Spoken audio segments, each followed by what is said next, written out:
నమస్తే. ఇన్నాళ్ళు నన్ను సపోర్ట్ చేస్తూ, ఎంకరేజ్ చేస్తూ మీ ప్రేమని నాకు అందిస్తున్న ప్రతి ఒక్కరికి కృతజ్ఞతలు.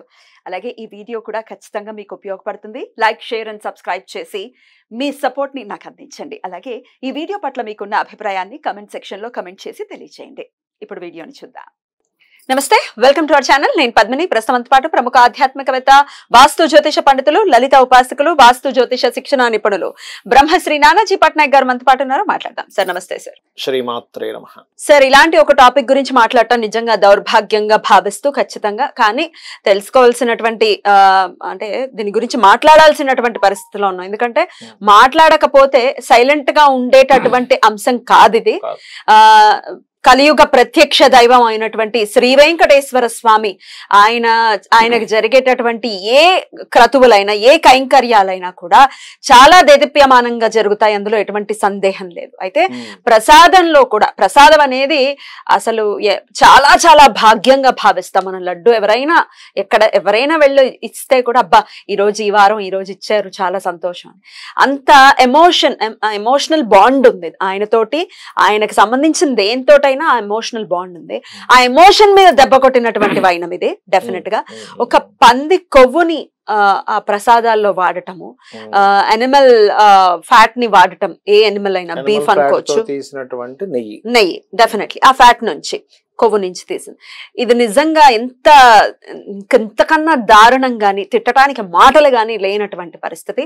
దీనికి మీ అభిప్రాయం ఏమిటి? అలాగే ఈ ఇంత నీచమైనటువంటి పని జరిగిన తర్వాత మన వంతు క్షమార్పణ మనం చెప్పాలి. మనం వెళ్ళిపోయాం, స్వామికి నాకు పెళ్ళైపోవాలి, నాకు డబ్బులు వచ్చేయాలి, లేకపోతే నాకు ఇది ఇచ్చేయాలి, నాకు అది వచ్చేయాలి అని దండం పెట్టుకోవడమే కాదు, ఆయన విషయంలో అపచారం జరిగితే అది మనందరం చేసిన తప్పుగానే మనం భావించి ఖచ్చితంగా మనం ఎంతో కొంత ప్రాయశ్చిత్తం చెయ్యాలి అన్న ఉద్దేశంతో అటు డిప్యూటీ సీఎం పవన్ కళ్యాణ్ గారు ప్రాయశ్చిత్తం ఇది చేస్తున్నారు, దీక్ష చేస్తున్నారు. మరి మనం కూడా చేయాలి. ఆయనే కాదు, ఆయన మనకి ఆదర్శం. డెఫినెట్ గా మనకు కూడా ఉంది ఆ బాధ్యత. మనం ఏం చెయ్యాలి దీని నుంచి బయటపడాలి అని అంటే ఎట్లా సార్? దీనికి ఏం చెప్తారు? What is your opinion? నిజంగా చాలా బాధాకరమైన విషయం అండి. Point number 1. రెండోది ఏంటంటే, ఇక్కడ సనాతన ధర్మాన్ని ఎవరైతే నమ్ముతారో, ఆ వెంకటేశ్వర స్వామి కలియుగ దైవాన్ని ఎవరైతే ఆరాధిస్తారో వాళ్ళందరూ కూడా మనసులో క్షమాపణ చెప్పుకోవాల్సినటువంటి విషయం. మేము తప్పు చేయలేదు కదండి అంటే ఇక్కడ తప్పని కాదు, అయ్యో ఇలా జరిగిందే అని కూడా ఒక బాధను వ్యక్తపరచడం చేయాలి. ఎందుకంటే ఒక విషయం అమ్మ, ఆ కొండ ఏదైతే ఉందో వెంకటేశ్వర స్వామి, అక్కడ ఎందుకు మనం చూడండి పైకి వెళ్తే తెలియని ఒక ఆనందం ఉంటుంది. అక్కడ ఉన్నంతసేపు మనకి బాధ అనేటువంటి తెలియదు. గుర్తుపెట్టుకోండి. ఎందుకు అంటే వెంకటేశ్వర స్వామి విగ్రహం ఏదైతే ఉందో ఆయన స్వయంభూగా అయిపోయారు, ఎవరు చెక్కినటువంటిది కాదు. అది పాయింట్ నెంబర్ 1. రెండోది ఏంటంటే, అక్కడ యక్షులు, గంధర్వులు, కిన్నెరలు, మహర్షులు కొన్ని వేల లక్షల మంది అక్కడికి వచ్చి తపస్సు చేసుకుని వెళ్తుంటారు. సిద్ధులందరూ కూడా ఇప్పటికీ కూడా రెగ్యులర్గా ఎన్నో తీర్థాలు ఉన్నాయి పైన. అంత గొప్పది ఆ యొక్క క్షేత్రం. అంత గొప్ప క్షేత్రం ఏదైతే ఉందో అక్కడ ఈ ప్రసాదంలో ఏదైతే నెయ్యిని సప్లై చేసే వాళ్ళు ఉన్నారో వాళ్ళది కలిపారు అంటే ఒకటి గుర్తుపెట్టుకోండి, అలాంటి వాళ్ళకి ఫస్ట్ అసలు ఎందుకు ఇచ్చారు? ఎవరిది తప్పు అనుకోవచ్చు సార్? ఇచ్చిన వాడిదే. ఇవ్వకపోతే వాడెక్కడ సప్లై చేస్తాడు? అదే ఇచ్చిన వాడిదే, తీసుకున్న వాడిదే తప్పు. ఎందుకంటే నువ్వు ఎలాంటి వాడికి ఇస్తున్నావనే కదా. అదే నువ్వు కాంట్రాక్ట్ ఎవరికి ఇస్తున్నావు, వాడి బుద్ధి అది. వాడికి ఇట్లాంటివే ఉండవు. ఇప్పుడు అది కుక్క కరుస్తుంది, పందేలు బొరులుతుంది. దాని లక్షణం అది. నువ్వు ఆ లక్షణాన్ని నువ్వు తప్పు లేదు. నువ్వు ఎవరికి ఇస్తున్నావు? నువ్వు మంచి కాంట్రాక్టర్కి ఇచ్చుంటే మంచిదే వచ్చేది నీకు. నువ్వు 4 డబ్బుల కోసం ఆశపడవు, లేకపోతే వీడు తక్కువకి ఇస్తున్నాడు అని ఇచ్చుంటే ఇట్లాగే అవుతుంది. ఎందుకంటే వెంకటేశ్వర స్వామికి డబ్బు కొదవలేదు అక్కడ. అక్కడ అయ్యో డబ్బులు లేవండి, ఏదో 4 డబ్బులు మిగిల్చాలి కదండి, ఇది అప్పుల పాలు అయ్యి ఉందండి, ఏదో మనకి స్టేట్ అప్పుల పాలు అయినట్టు కదేమో అప్పుల పాలు అయినటువంటిది కాదు. ఒకటి సరే, ఇక్కడ డబ్బు సమస్యని కూడా కాదు. ఇక్కడ ఫస్ట్ ఆఫ్ ఆల్ ఏంటంటే, మనం ప్రసాదంగా ఏదైతే స్వీకరిస్తామో ఆ యొక్క ప్రసాదంలో అటువంటిది కలవడం ఎంత నీచం అంటే, మనం చూడండి అమ్మా, మనం ఏదైనా ప్రసాదం తీసుకునేటప్పుడు చెప్పులు వేసుకోము. ఒకటి మనం నాన్ వెజిటేరియన్ తిన్నామంటే ముట్టుకోము. ఇంకోటి, మనం ఎవరికైనా ఇస్తుంటే కూడా వాళ్ళు ఎంత అద్భుతంగా భావిస్తారంటే, అబ్బా నాకు వెంకటేశ్వర స్వామి అనుగ్రహం ఉంది, అందుకే నాకు ఈ రోజు ప్రసాదం వచ్చింది అని భావిస్తాం. నేను ఇంత అదృష్టవంతుడు ఆ రోజు అంతా ఫీల్ ఉంటుంది. ఒకప్పుడు 15 రోజులైనా పాడేది. గుమగుమలాడిపోయేది అసలు. గుమగుమలాడేది 4 రోజులైతే పాడైపోతుంది ఈ మధ్య. పైగా కంకర్రాళ్ళు అయిపోతున్నాయి ఫ్రిడ్జ్ లో పెడితే గనక. కంకర్రాళ్ళు అయిపోతున్నాయి. రెండోది ఏంటంటే అందరికీ చెప్తున్నాను, ప్రసాదం అనేది ఇంతే తీసుకోవాలి. అది మలంగా మారకూడదట. ప్రసాదం అనేటువంటిది ఇంతే తీసుకోమని చెప్తారు. అంటే మొత్తంగా జీర్ణం అయిపోవాలి, జీర్ణం అయిపోవాలి, లోపల జీర్ణం అయిపోవాలి, మలంగా మారకూడదు. దాన్ని కొంచెమే తీసుకోవాలి ప్రసాదం. చాలా మంది తెలియక ఏం చేస్తున్నారంటే ఎన్ని లడ్డూలు అయితే పంచాలి, వాళ్ళు అదొక ఆనందం. నేను వెళ్ళాను కదా అందరికి పంచితే నాకు ఒక మంచిది కదా అని ఎక్కువ లడ్డూలు తీసుకుంటారు. నేనేమంటానంటే మీరు ఎన్ని లడ్డూలు అయినా తీసుకోండి కానీ కొంచెమే ఇవ్వండి ఎవరికైనా. ఇంత లడ్డూని ఇప్పుడు 50 రూపాయలు చేశారు, ఓకే 25 రూపాయలు ఉండదని 50 రూపాయలు చేశారు. నేనేమంటానంటే ఇంత లడ్డు ఇవ్వండి, కానీ అది స్వచ్ఛమైనటువంటిది అయి ఉండాలి. తినేవాడు కూడా ఇంతే తీసుకోండి. ఒకటి. ఇప్పుడు జరిగింది తప్పు, రేపొద్దున మళ్ళీ జరగదని గ్యారంటీ ఏమీ లేదు. ఇప్పుడు నందిని వారు ఇంకో 10,000, 20,000, 30 సంవత్సరాలు వాళ్ళు సప్లై చేశారు. కంటిన్యూస్ గా మీకు నందిని వాళ్ళు ఉండాలని గ్యారంటీ ఏమిటి? మరి తర్వాత పరిస్థితి ఏమిటి? అందుకని నేనేమంటానంటే టీటీడీ వాళ్ళే ఒక గో సంబంధించింది తయారు గనక చేసుకోగలిగితే ఇంక ఇలాంటిది మరలా మనకి రిపీట్ అయ్యే ఛాన్స్ లేదు. ప్రత్యేకమైన గోశాలను ఏర్పాటు చేసుకుంటే ఇలాంటిది ఇంక రిపీట్ అవ్వదుగా. ఇవాళ వీళ్ళు చేశారు, రేపు ఇంకోళ్ళు చేయరని గ్యారంటీ ఏంటి? ఇప్పుడు ఇవ్వాలంటే అతను సీఎం గారే చూశారు, దాన్ని బయట పెట్టారు. రేపొద్దున కలియుగం అమ్మా ఇది, ఎప్పటికి ఇలాగే ఉండాలని రూల్ లేదుగా. ఇంకో పార్టీ రావచ్చు, ఇంకోటి మారొచ్చు, ఇంకో స్వార్థపడి రావచ్చు. ఇవన్నీ ఎవడు చూసాడు అని మొత్తం మేనేజ్ చేయొచ్చు. అప్పుడు పరిస్థితి ఏమిటి? ఎందుకంటున్నానంటే ఈ మాట, మనకి ఎక్కడైనా ఎక్కువ అపచారాలు జరిగితే అక్కడ ఉండేటువంటి దైవీ కళలు వెళ్ళిపోతాయి. గుర్తుపెట్టుకోండి. ఇది కావాలనే కుట్రతో చేసినా మనం ఆశ్చర్యపోవాల్సిన పని లేదు. ఇక్కడ కొన్ని ఆలయాల్లో అక్కడ నుంచి దైవీ కళలు వెళ్ళిపోగానే అక్కడ నుంచి దేవత వెళ్ళిపోతుంది, తెలుసా మీకు? అలాగే ఉండదు. అందుకని మనం కాపాడుకోవాలి. ఇప్పుడు చూడండి, ఇప్పటికీ కొన్ని లక్షల మంది అక్కడికి వెళ్తున్నారంటే వాళ్ళకి ఎన్ని విషయాల్లో జరుగుంటే వెళ్తారు. ఎగ్జాక్ట్లీ. అయితే సార్ నాది ఇంకొక ప్రశ్న. తమిళనాడు అంతా కూడా మనం చూసుకుంటే అసలు మురుగా అన్న పేరు లేకుండా వాళ్ళు ఉండరు. చాలా భక్తి తత్పరులతోనే ఉంటారు, అందులో ఎటువంటి సందేహం. కానీ కొన్ని దిక్కుమాలిన పార్టీలు, సిగ్గు శరం లేని కొంతమంది వ్యక్తులు ఉన్నారు. నిన్ననే ఒక పోస్ట్ చూడడం జరిగింది, వాడి పేరు నేను అది డిస్ప్లే చేస్తాను. అతను అన్నటువంటి మాట, ఎవరు చచ్చిపోలేదు కదా తిని, ఎందుకు ఇంత న్యూసెన్స్ చేస్తున్నారు, ప్రపంచంలో ఇంకే సమస్య లేదా, దీని గురించే మాట్లాడుతున్నారని కొంతమంది కోడిబుర్ర నెటిజన్స్ కూడా ఇంకే సమస్య లేదా దీని గురించే మాట్లాడుతున్నారంటే దీని గురించి ఎందుకు మాట్లాడద్దు? అసలు ఏమనాలి సార్? ఇది ఎవరు చచ్చిపోలేదా అని వాడు అన్నటువంటి మాటని ఎట్లా అర్థం చేసుకోవచ్చు? ఒకటమ్మా, భగవంతుడు వెంకటేశ్వర స్వామి యొక్క మహత్యం తెలియనటువంటి వాడు అలాగే ఉంటాడు. ఇప్పుడు ఒక మురికిల్లోని వాటిలోని బొరలాడే కొన్ని జీవులు ఉంటాయి, వాటికి ఏం తెలుస్తుంది? వాడికి బురదలో బొరలడమే తెలుస్తుంది. వాడికి ఇక్కడ పన్నీరు పెట్టి అందులో పెట్టినా సరే తీసుకెళ్ళి బురదలోనే బొర్లుతుంది. అది అర్థమైందమ్మా? అది మలాన్నే తింటుంది. అది వీళ్ళు కూడా అటువంటి మనుషులు. దాని గురించి తెలియదు.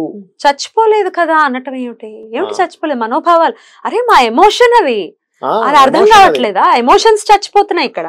అక్కడ ఎమోషన్ అది నువ్వు పవిత్రంగా భావించేటువంటి విషయం. ఇప్పుడు బట్టలు ఇప్పుకొని తిరుగుతా కూడా చచ్చిపోవడం. మనిషి అలా బట్టలు ఇప్పుకొని తిరుగుతారా? ఎగ్జాక్ట్లీ సార్, అంతే కదా. అంతే. ఇప్పుడు నువ్వు బట్టలు ఇప్పుకొని తిరిగితే మాత్రం చచ్చిపోవట్లేదు కదా. బట్టలు ఇప్పుకొని తిరగడమే, బట్టలు ఇప్పుకొని తిరిగిన మాటలు అవన్నీ కూడా. ఎందుకంటే ఏమంటే చచ్చిపోవట్లేదుగా, బట్టలు ఇప్పుకొని తిరగచ్చుగా అంటే నీకు సిగ్గు అనేది ఒకటి ఉందిగా. సిగ్గు అనే ఎమోషన్ నీకు ఎట్లా అయితే ఉంటుందో భగవంతుడు అనే ఎమోషన్ మాకుంది. ఒక ముక్కలో చెప్పాలి, అన్ని చావుతో లింక్ పెట్టక్కర్లేదు ఇక్కడ. ఇప్పుడు ఒక మనిషి మందు అవుతాడమ్మా, నువ్వు చచ్చిపోవట్లేదుగా, ఎందుకు ఆపుతున్నారని నువ్వు నీ కొడుకు నువ్వు ఎందుకు ఆపవు? వదిలేసేవచ్చుగాను. చచ్చిపోడుగా, ఇమీడియట్ గా చచ్చిపోడు, ఎప్పుడో చేస్తాడుగా. ఇప్పుడు సిగరెట్ తాగని, ఇప్పుడు మందు తాగని ఎందుకు వదిలేయట్లేదు మనం? రేపొద్దున అది ప్రాబ్లం అని. అవునా కదా? అలాగే అన్ని చావుతో లింక్ పెట్టడానికి లేదు ఇక్కడ. నీకు చచ్చిపోవడం కాదు, ఈ మొత్తాన్ని, ఈ విశ్వాన్ని మొత్తం నడుపుతున్నాడు ఆయన, బ్రతికిస్తున్నాడు. మనం ఈ విశ్వాన్ని మొత్తం నడిపించేటువంటి భగవంతుడికి అలాంటిది పెట్టకూడదని మనం ఫీల్ అవుతున్నాం నైవేద్యంగా. ఆయన బ్రతికిస్తున్నాడు, మనుషులు చచ్చిపోవడం కాదు అక్కడ. ఆయన అనుగ్రహం లేకపోతే నిజంగానే చచ్చిపోతాడు. ఈ మాట ఎవడైతే అన్నాడో వాడు చచ్చిపోతాడు ఫస్ట్. ఈ మాట అన్నవాడు చచ్చిపోలేదుగా అన్నాడు చూసారా. ఏదో జోక్ అనుకుంటాడు. వెంకటేశ్వర స్వామి జోలికి పోయిన వాళ్ళు ఎవరెవరు ఎంత సంకనాకి పోయారో, ఎంత దౌర్భాగ్యమైనటువంటి స్థితి పట్టిందో, ఎవడెవడు ఎంత నాశనం అయిపోయాడు. వంశాలు పుట్టగతులు లేకుండా పోతాయమ్మా, మామూలు విషయం అనుకుంటున్నారు. వంశాలు ఎందుకంటే వెంకటేశ్వర స్వామి ఏం చేయాలి అక్కడ బాగా అర్థం చేసుకోండి. చుట్టూ ఘనం ఉంటుంది చూసారా, పంచభూతాలు ఉంటాయి. వీళ్ళు ఊరుకోరు, అస్సలు ఊరుకోరు వీరు. ఎట్లా సార్ మరి శిక్ష పడాలి? ఊరుకో, కరెక్ట్ సార్, 100% నేచర్ అనేది ఊరుకోదమ్మా. శిక్ష పడాలి వీళ్ళకి. ఎటువంటి శిక్ష పడితే దానికి ఇంత మంది కోటాను కోట్ల మంది డిజైన్ అయిపోయి ఉంటదమ్మా. అయితే ఒకటే ఏంటంటే ఏదో భగవంతుడు డిజైన్ చేస్తాడని మనం ఊరుకోవడం కాదు. మనతోనే భగవంతుడు చేయిస్తాడు పనిని, మనతోనే భగవంతుడు పని చేయిస్తాడు. అది మనం అర్థం చేసుకుని ఓకే దీనికి మనం ఎట్లాంటి కట్టుదిట్టాలు చేయాలి, రైట్, సరే ఇప్పటికిప్పుడు పెట్టలేదు, సరే కొన్ని గోవులు ఎవరైనా పెంచుకుంటాను స్వచ్ఛమైన సప్లై చేస్తాడు, వాళ్ళ నుంచి కొంచెమైనా సేకరించడం, ఇది ఒక ఎంప్లాయ్మెంట్ గా కూడా తయారు చేయొచ్చు. మనం 4 గోవులు పెంచుకుంటానండి, చక్కగా నేను కొంత నెయ్యి సిండికేట్ చేసుకోవచ్చు, మనకి ఎంప్లాయ్మెంట్ వస్తుంది. ఇప్పుడు గోవులు దేశీవాళి గోవులు మనకి ఇండియా మొత్తం పెరిగాయి అనుకోండి, దానివల్ల పరిస్థితి ఏంటి, దేశం ఎంత సుభిక్షంగా ఉంటుందమ్మా. గోవు అరుస్తే ఎక్కడ వరకు అయితే దాని అరుపు వినిపిస్తుందో అక్కడ వరకు ఎటువంటి నెగటివ్ ఎనర్జీ ఉండదంటారు. గోవిందుడు ఆయన, గోవుల్ని కాపాడినవాడు, భూమిని కాపాడినవాడు, అందుకే గోవిందుడు అంటారు. అలాంటి గోవిందుడికి అంత స్వచ్ఛమైనటువంటి నెయ్యితో కాకుండా మనం ఎట్లాంటి వాటితో చేస్తున్నాము. ఇంకొక దీనికి సంబంధించి రకరకాల మాటలు, రకరకాల నెగటివిటీని స్ప్రెడ్ చేసేటటువంటి పరిస్థితి ఉంది సార్. కావాలనే ఇది ఒక అంశాన్ని తీసుకొచ్చారు అని కొంతమంది వాగడము, దాని తర్వాత ఈ వరదల టాపిక్ ని డైవర్ట్ చేయడం కోసం సీఎం చంద్రబాబు నాయుడు గారు ఆడుతున్నటువంటి నాటకం అంటూ ఇంకొంతమంది మాట్లాడటాన్ని అసలు ఎట్లా అర్థం చేసుకోవచ్చు? ఒకటమ్మా, వరదల టాపిక్ ఆయన ఎందుకు పక్కకు పోవాలి? అక్కడే వరదల్లోనే ఉన్నాడు కదా ఆయన కూడా, బోటులు వేసుకుని. దాన్ని పక్కకి తీయాల్సిన అవసరం ఆయనకే ఉంది. ఆయనకేం లబ్ధి, ఆయన ఇంకా లాభం వరదలు దాంట్లోనే ఉంటాయి. ఒకటేనమ్మా ఇక్కడ దీని ఫస్ట్ రాజకీయాలతో గానీ కమర్షియాలతో గానీ ఫస్ట్ నేను ఏమంటానంటే తిరుమల తిరుపతి దేవస్థానం భగవత్ సంబంధించింది ఏదైనా సరే ఈ రాజకీయాలతోని ఈ కమర్షియల్ దాంతో కనెక్టివిటీ పెట్టకూడదు. అక్కడ ఎప్పుడైతే బిజినెస్ చేరిందో ఇట్లాంటివే దొరలుతాయి. వీడికి ఇస్తే నాకు ఇంకో 100 రూపాయల కమిషన్ రావచ్చు, వీడికి ఇస్తే నాకు రాకపోవచ్చు అనేటువంటివి తయారవుతాయి. ఎప్పుడైతే అలాంటివి తయారయ్యో ఇలాంటి తప్పిదాలే జరుగుతాయి. కాబట్టి కంప్లీట్ గా డిఫరెంట్ గా ఉంటూ దానికి సపరేట్ గా గోవులు ఉండడం, లేకపోతే కొంతమంది భక్తులు వాళ్ళంతటి వాళ్ళు కానీ కొంత నెయ్యిని పంపించడం, దాని ద్వారా వాళ్ళు కొంత ఉపాధి పొందడం, ఇట్లాంటిది ఏదైనా తయారు చేయాలి. ఇది ఈ రోజుతో ఆగదు. ఇప్పుడు మీకు రాహు మీనంలో ఉన్నందుకు ఇలాంటివి ఇంకా చాలా బయటపడతాయి. శని కూడా వెళ్తున్నాడు మీనంలో, ఒక 4 సంవత్సరాలు బట్టి ఇలాంటివి చాలా బయటపడతాయి, గుర్తుపెట్టుకోండి. దానికి కట్టుదిట్టమైనటువంటి కూడా తయారవుతాయి దానివల్ల. కాబట్టి దీన్ని ఇక్కడతో మనం నిన్న అనుకోండి, నేను ఈవినింగ్ చాలా మంది అన్నారు అంత ఆవేశంగా మాట్లాడాలా మన ఈయన పవన్ కళ్యాణ్ గారు అంటే, నేను అన్నారు చైతన్యపరచకపోతే ఎవరు చైతన్యపరుస్తారు? కూర్చోవడమే, ముసుగుదాన్ని పడుకోవడమే, ఇంక పని లేదు మనకి. అసలు కొంచెం కూడా ఇంగిత జ్ఞానం లేదు. ఒకటమ్మా, కరప్టెడ్ లేనటువంటి సీఎంలు కానీ, డిప్యూటీ సీఎంలు కానీ, ఎమ్మెల్యే ఎంపీలు కానీ చేతి వేల మీద లెక్క పెట్టచ్చు. అలాంటి వాళ్ళు ఒక ఆయన ఎగ్జాక్ట్లీ ఆవేశంతో కూడా మాట్లాడకూడదు. అంటే మనం పడుకోవాలేమో, అదే అంటే నీకు గిల్లినా సరే గిల్లించుకోలేదు సినిమాలో ఉన్నట్టుగా. ఎంత దరిద్రాతి దరిద్రంగా తయారయ్యారంటే ఒక్కొక్కళ్ళు. నిజంగా నన్ను అడిగితే పవన్ కళ్యాణ్ గారు కరెక్ట్ గానే మాట్లాడారమ్మా. ఎందుకంటే ఒక యూత్ కి ఆయన ఇప్పుడు ఒక నిదర్శనం. అరే ఇంత ఓపికగా నిలబడ్డాడు, ఆయన ఇంత వర్క్ చేస్తున్నాడు. అలాంటప్పుడు అలాంటి వ్యక్తి మాట్లాడితే యూత్ దాన్ని ఇన్స్పైర్ గా తీసుకుంటుంది. ఇట్లాంటి విషయాలు సీరియస్ గా ఉంటుంది. Definitely sir. ఇక ప్రాయశ్చిత్తం కూడా చేస్తున్నారు సార్ ఆయన. మనం ఎలాగ క్షమాపణ చెప్పాలి సార్ స్వామివారికి? మనము మనసులో క్షమాపణ చెప్పుకోవడమేనమ్మా ఒకటి. రెండవది ఏంటంటే మన బాధ్యతగా తిరుపతికి వెళ్ళి ఎక్కడైనా ఏదైనా తప్పు జరుగుతుందో తెలుసుకుని కంప్లైంట్ చేయగలగాలి. ఏమంటే ఇక్కడ తప్పిదం జరుగుతుంది, ఇది కరెక్ట్ కాదు అని మనం చేయగలగాలి. మన ఇంట్లో మనం చూసుకోవట్లేదా, ఇంట్లో చిన్న మిస్టేక్ జరుగుతుంది చూడట్లేదా? మన కలియుగ దైవం అయినటువంటి వెంకటేశ్వర స్వామి మనల్ని కాపాడడానికి ఆయన వచ్చాడు. ఆయనకి ఎక్కడా కూడా అపచారం జరగకుండా చూసుకోవాలి. అలా చూసుకున్న నాడే అడిగే హక్కు కూడా మనకు ఉంటుంది. లేకపోతే ఏ మొహం పెట్టుకుని స్వామి దగ్గరికి వెళ్ళి స్వామి నాకు ఇది చెయ్యి, నాకు అది చెయ్యి అని అడుగుతాము. కొంచెమైనా మనకు మనం ఉండాలి కదా. అంటే నువ్వు అడుగు తప్పు కాదు. నేనేమంటానంటే ఇప్పుడు చూడండి, ఒక హీరోని మనం ఫ్యాన్ గా అన్నాం అనుకోండి, మనం ఏం చేస్తాం, హీరో గారు అట్లా చేశారంటే బ్లడ్ బ్యాంక్ పెట్టారంటే మనం కూడా బ్లడ్ బ్యాంక్ క్యాంపులు చేద్దాం. లేకపోతే ఆయన ఏదో వరద బాధితులకి చేస్తాం, మనం కూడా వంతు చేద్దాం. అంటే ఏంటి, ఒక హీరోని ఇన్స్పైర్గా ఎలా తీసుకుంటామో ఒక లలిత అమ్మవారిని వెంకటేశ్వర స్వామిని ఇన్స్పైర్గా తీసుకోవాలి. కానీ మీ కోరికలు అడగండి, కానీ ఎంతసేపు కోరికల కోసం వెళ్ళడం కాదు. కొంచెం వాళ్ళ గురించి కూడా పట్టించుకోవాలి. లలిత అమ్మవారి స్వభావం ఏమిటి, అది అలా నేను ఉండాలి, వెంకటేశ్వర స్వామి స్వభావం ఏంటి, అలా నేను ఉండాలనే భావనతో ఉండాలి. ఒక హీరోని చూసి మనం ఎలా అయితే నేర్చుకుంటామో ఇక్కడ కూడా ఇలా. కానీ హీరో దగ్గరికి వెళ్ళి మనం వరాలు అడగంగా, అవునా కదా, ఆయన తీర్చలేడు కూడా, ఈ హీరో తీర్చగలడు. ఈ హీరో నిజమైన అఖిలాండ కోటి బ్రహ్మాండ నాయకుడు కాబట్టి. కాబట్టి ఖచ్చితంగా మనందరి బాధ్యత. ఒక రకంగా చెప్పాలంటే ఇది కొంచెం తొందరగానే బయటకు వెలుగులోకి వచ్చింది. అసలు వెలుగులోకి రాకపోతే పరిస్థితి ఏమిటి ఒకసారి ఆలోచించండి.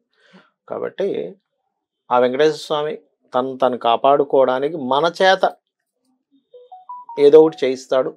ఖచ్చితంగా మనందరం కూడా పూనుకొని ఇంకొకసారి ఇట్లాంటివి ఏవి జరగకుండా చూసుకోవాలి. కానీ ఈ రాహు మీనం, నెక్స్ట్ శని మీనం ఇవి జరుగుతుంటాయి, కొంచెం జాగ్రత్తగా ఉండాలి అన్ని టెంపుల్స్ లో. మొత్తానికి శిక్ష పడాలి మీరు అన్నట్టుగా. నేచర్ ఖచ్చితంగా ఆల్రెడీ డిజైన్ చేసి ఉంది కాబట్టి అది ఎవరికి వినేటటువంటి పరిస్థితి ఉండదు. డెఫినెట్ గా శిక్ష అక్కడ ఆల్రెడీ డిజైన్డ్ అంతే, ఇంకా అది చేసుకుంటూ వెళ్ళిపోతుంటుంది. ఇప్పుడు ఎట్లా అంటే ఇప్పుడు చూడండి, ఈశ్వరుడు ఏదో వరం ఇచ్చాడు ఒక రాక్షసుడికి, విష్ణు వచ్చి ఇచ్చేస్తాడు, ఈశ్వరుడు అక్కడ అధర్మం చేసి అధర్మం అంతే. ఇందాక మీరు ఆ భగవంతుడితో సహా అన్నది చెప్తున్నాను ఈ మాట. 100% రైట్. అట్లాంటి శిక్ష పడాలి. డెఫినెట్ గా మనం అందరం కూడా క్షమార్పణ ఖచ్చితంగా తెలియజేద్దాం స్వామి. Thank you so very much sir. నమస్తే. శ్రీమాత్రే నమః.